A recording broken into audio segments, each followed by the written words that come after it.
Okay guys, so I'm gonna show you guys how to turn it back to tan or whatever sand color with this. Usually, like I told you guys before, you have to put the spray can in hot water.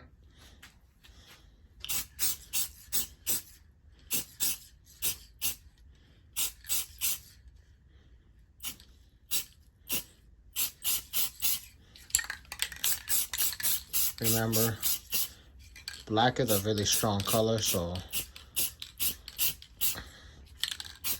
the first coat is basically just a real light coat. You don't want to go too crazy with it.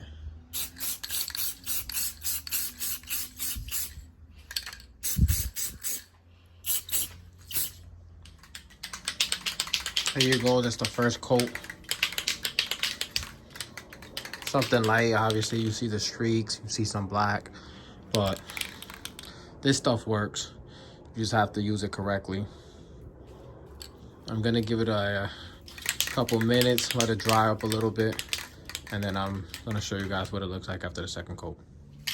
Here's how it looks after 2 coats. As you can see, it's wet. Obviously, if the panels are black, you know you're gonna waste a lot.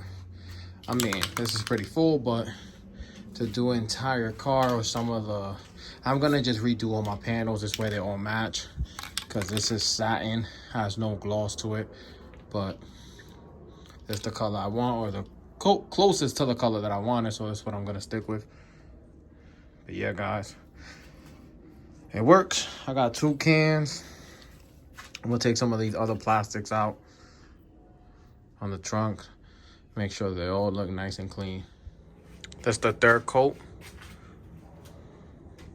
Once it dries, whoo, brand new. And this stuff holds up. Here you go, guys. After it dries, that's after 3 coats. It has a little bit of rips, but what do you expect? But I'm gonna give it one last coat. And yep, looks good to me.